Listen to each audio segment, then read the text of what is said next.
மூஞ்ச பார்த்து கண்டிப்பா போடுவாங்கண்ணா.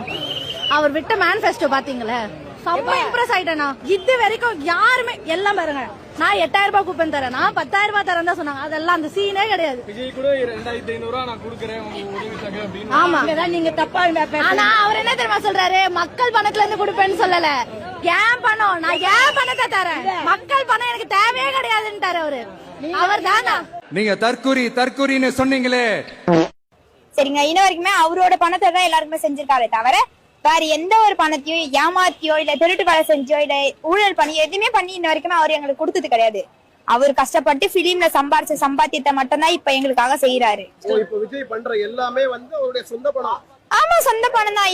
இப்ப வந்து எப்படின்னா 100 நாள் ஒரு நாள் கஜானா ஃபில் பண்ண முடியும்? கரெக்டா தப்பா? 100 நாள் யாராலையும் வந்து கஜானா ஃபில் பண்ண முடியாது. அப்படி இருக்கும்போது அவரோட சொந்த பணத்தை தான் நமக்கு செய்யறாரு. கவர்மெண்ட் பணத்தை ஒரு பைசா தொடலன்னு இது வரைக்கும் அவர் ஒரு பைசா தொடர. சொந்த பணத்தை அவ்வளவு காசு மக்களுக்காக செலவு பண்றாரு. ஆமா, நான் யாராலும் செய்ய முடியும். இது வரைக்கும் வந்து எந்த கட்சியாச்சும் அவங்க லேண்டை வித்து மக்களுக்கு செஞ்சாங்க சொல்லுங்க பாக்கலாம்? யாராலுமே சொல்ல முடியாது. இதுக்கு முன்னாடி அந்த ஸ்டாலினும் சரி, அதுக்கு முன்னாடி இந்த ஜெயலலிதா அம்மாவும் சரி, மக்களோட பணத்தை தான் மக்களுக்கு செஞ்சாங்க. யாரும் அவங்க சொந்த காசை செய்யல. என்ன சிஸ்டர் செஞ்சாரு லேண்ட வித்து? லேண்ட வித்துதோ மகளிருக்கு உரிமை தொகை 1000 ரூபாய் கொடுத்திருக்காரு. அப்புறம் பெண்களுக்கு சிறப்பு பாதுகாப்பு படை அதை செஞ்சிருக்காரு.